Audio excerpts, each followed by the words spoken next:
Sikap dengki Hadi terhadap kerajaan Madani yang dipimpin oleh Datuk Seri Anwar Ibrahim sebagai Perdana Menteri kita tidak dapat dibendung lagi, sahabat-sahabat semua.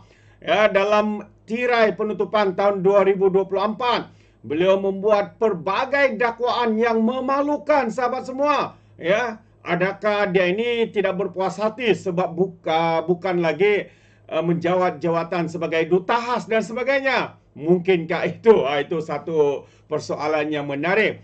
Jadi sahabat semua, menarik ya untuk saya bawakan bersama dengan anda ya satu ulasan ya berkaitan dengan bagaimana kedengkian menebal Presiden Parti PAS ini terhadap Kerajaan Perpaduan Malaysia Madani, khususnya Perdana Menteri kita. Jadi tanpa membuang masa, kita bersama-sama untuk membaca kenyataan ini. Tapi sebelum itu, jangan lupa terus support Orainapa Channel dengan cara tekan butang subscribe, like, dan share. Mari kita ikuti berita gempak hari ini. Dengkinya Hadi kepada Madani, itu satu persoalan yang menarik ya untuk kita lihat bersama-sama, sahabat-sahabat semua. Jadi, mari kita lihat. Sejak dari awal, ini ulasan daripada seorang penulis, Faizal ya. Katanya sejak dari awal pada tahun 1990-an, Hadi memang terkujat dan bagai kena sondol apabila mendengar istilah Madani. Jadi sebenarnya kasihan juga katanya melihat Presiden PAS Hadi Awang ini meroyan, mengelupur, menolak kerangka Madani sesakit-sakitnya. Kalau tidak dinamakan dengki, mungkin kita boleh namakan ia iri hati atau lebih lunak cemburu. Saya tidak pasti yang mana satu, kata Faizal lagi. Jadi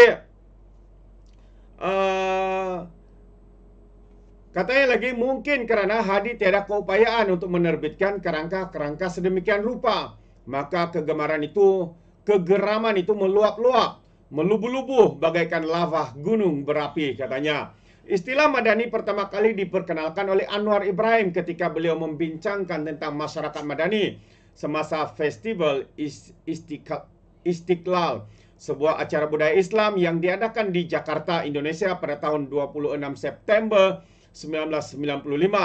Dalam ucapannya bertajuk Islam dan Pembentukan Masyarakat Madani, Anwar menekankan bahwa Islam memperkenalkan manusia kepada cita-cita keadilan sosial dan pembentukan masyarakat Madani yang merupakan masyarakat Madani yang demokratik. Jadi kalau kita merenungkan, tiada apa-apa pun yang cacat pada gagasan ini. Malah saya difahamkan yang Anwar sudah mula menyelidik konsep Madani semasa beliau menjadi pelajar di Kolej Melayu Kuala Kangsar, sebuah sekolah elit untuk pelajar lelaki Melayu. Dan dikatakan bahwa idealisme tentang masyarakat itu telah disemai melalui kelab sekolah seperti Badan Revolusi Agama dan kelab Maruman Jangan marah ke berhadapan mundur jangan. Jadi bersama-sama hari itu ada beberapa tokoh terkenal yang terlibat dalam kelab ini, termasuklah Allahyarham Sanusi Junid, bukan Sanusi itu ya, Fauzi Abdul Rahman dan Yahya Ahmad, kemudian visi tentang masyarakat ini walaupun belum dinamakan Madani diperluaskan melalui Angkatan Belia Islam Malaysia ABIM dengan bantuan Allahyarham Presiden PAS ketika itu Fazil Nur dan pemimpin ABIM Niamat Yusof dan Razali Nawawi. Mungkin sebab PAS tidak begitu canggih, katanya, maka gagasan seumpama ini tidak tertelur keluar daripada benak pemimpin PAS. Idea-idea besar PAS yang hebat pernah keluar hanya ketika zaman pentadbiran Fazil Nur. Selepas era Ustaz Fazil, PAS memang kemalapan dengan retorika dan gagasan canggih. Gagasan cita-cita keadilan sosial dan pembentukan masyarakat Madani merupakan masyarakat Madani yang demokratik seperti yang diutarakan di Indonesia. Itu mendapat sambutan hangat di sana. Orang Malaysia macam tercanggak-canggak selama 30 hari. Berdasarkan prinsip asas inilah, Anwar mencetuskan kerangka masyarakat Madani. Sebulan kemudian pada 27 Oktober 1995, Anwar yang ketika itu adalah Menteri Kewangan membentangkan belanjawan di Parlimen Malaysia ke-9. Ketika itulah beliau secara rasmi memperkenalkan Malaysia Madani kepada rakyat Malaysia.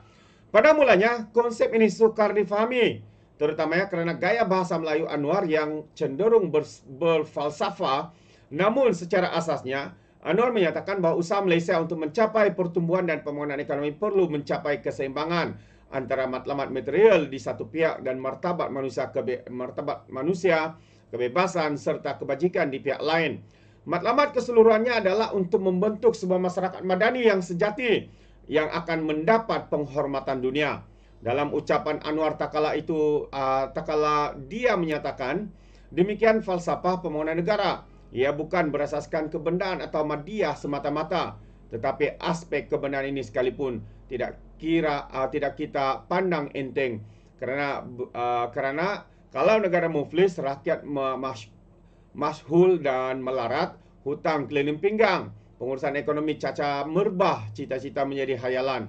Tetapi kenyataan sebenarnya ialah pembangunan Malaysia merangkumi cita-cita murni, mengangkat martabat insan, mengisbatkan kebebasan, mencabut dan membasmi keonaran di tengah-tengah masyarakat, mencerminkan ketinggian akal budi.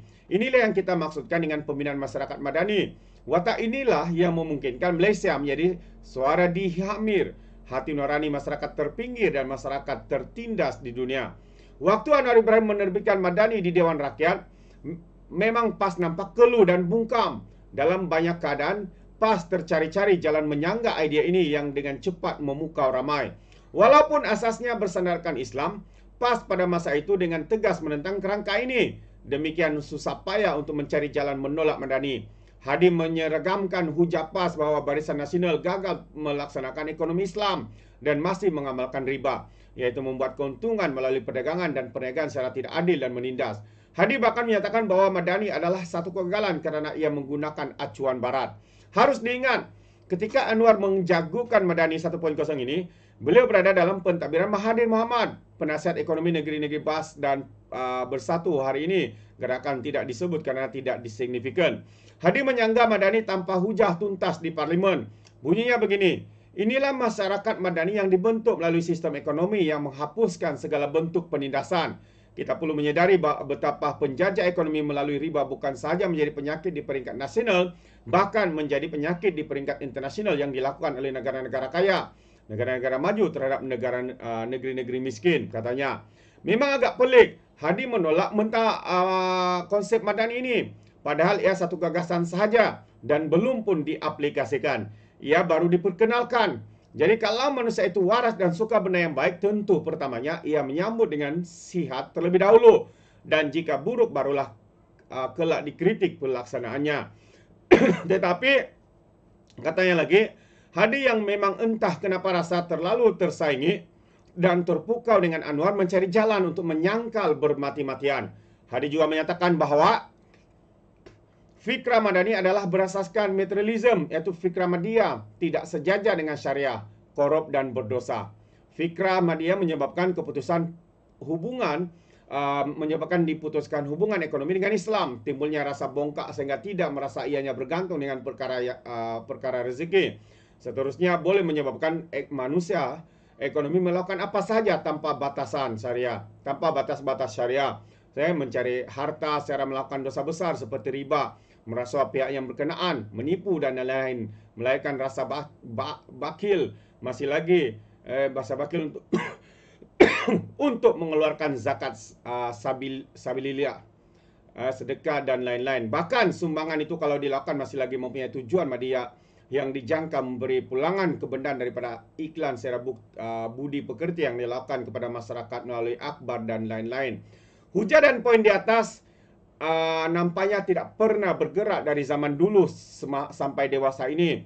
Ya, masih hidangan yang sama dengan sendal taksir ayat Al-Quran mengikut selera sendiri, kata penulis ini lagi. Setahun kemudian Anwar menyebarkan kembali kerangka yang sama. Kali ini PAS mengubah nada mereka apabila Anwar sekali lagi membincangkan Madani semasa pembentangan belanjawan pada tahun 1996. Ibrahim Mahmud ketika itu ahli Parlimen Kuala Krai menyatakan sokongan terhadap kerangka ini. Konsep masyarakat mazmuk Madani sekali lagi diperkenalkan yang amat berhormat Menteri Kewangan ketika pembentangan belanjawan negara baru-baru ini. Di antara ciri-ciri masyarakat Madani yang digariskan adalah masyarakat yang didorong oleh kebebasan, kekuatan moral dan sifat terpuji. Kami menyokong penuh gagasan masyarakat Madani yang dikemukakan yang berhormat Menteri Kewangan, katanya. Itu kenyataan Ibrahim Mahmud. Jadi ucapan beliau terakam dalam handset parlimen. Ahli parlimen itu juga mengakui aspek Islam dalam konsep Madani seperti yang dijelaskan oleh Anwar, dengan menyatakan bahawa konsep ini berasal daripada Islam sebagai ad-din atau cara hidup. Jadi dua pandangan bertentangan dari dua ahli PAS itu sendiri, yaitu Hadi dan Ibrahim, dapat dijadikan hujah bahawa sikap Hadi itu adalah sikap Hadi sendiri, manakala sikap PAS ketika itu ialah penuh kewarasan, yakni seperti disebutkan oleh ahli parlimen Kuala Krai itu. Jadi kami menyokong penuh gagasan masyarakat, kata Ibrahim Mahmud. Jadi hari ini, apalah nasib PAS di bawah Hadi Awang katanya, kata penulis ini lagi. Orang-orang waras seperti Ustadz Ibrahim Mahmud dan Arwah Fazilul sudah tiada. Yang ada mereka yang logik-logik sudah pun meninggalkan PAS kerana terlihat semakin merapuh. Ya. Yang logik-logik itu membentuk amanah yang hari ini bukan sahaja meneguhkan konsep Madani itu, tetapi bahkan menawarkan pula gagasan rahmah dan ihsan. Memang sukar memahami Hadi dan memang menghairankan ada 2-3 kerat yang waras seperti Ustadz Nusi di Semenyi, ahli Dewan Undangan Negeri, masih boleh bertahan dengan nadi nanar Hadi ini. Memang kasihan, perlu menelan perangai kebudak-budakan ini, kata penulis ini lagi. Jadi Madani ini adalah satu pedoman untuk Anwar Ibrahim menggerakkan kerajaannya. Satu kompas dalam pentadbiran beliau. Paling tidak, ia asli. Bukan seperti konsep satu Malaysia ketika zaman Najib Razak yang tidak menentu hala. Memang kasihan kalau PAS di bawah Hadi menolak pedoman yang baik ini, katanya. Jadi memang ada hal yang kita tidak berpuas hati dengan pemerintahan Anwar hari ini. Banyaklah tidak terkata. Misalnya akta hasutan masih berkukuh, tapi ada kerumitan lain juga yang diteropongkan. Boleh difahami. Tetapi katanya, Hadi sampai sekarang ini kita keheranan entah apa sebab dengkinya semacam tidak pernah habis, kata. Wow. Satu ulasan yang menarik ya daripada Fazal Terani ya, berkaitan dengan sikap dan dengki ya pemimpin daripada bukan lagi pemimpin ya, pemimpin utama Presiden PAS ini sendiri yang seakan-akan menunjukkan sikap dengki, cemburu, iri hati ya kepada Perdana Menteri kita dan kerajaan perpaduan Malaysia Madani ini. Jadi apa pandangan anda sahabat semua? Anda boleh berikan komen ya di dalam ruangan komen. Jadi terima kasih. Izinkan saya untuk mengundurkan diri dan seperti biasa peribahasa mengatakan tak apa kangkap 2 ton keinginan. Dalam bahasa Melayunya, tepuk dadah, tanya selera. Sekian je daripada Alright Nampak Channel. Saya kita berjumpa lagi. Bye-bye.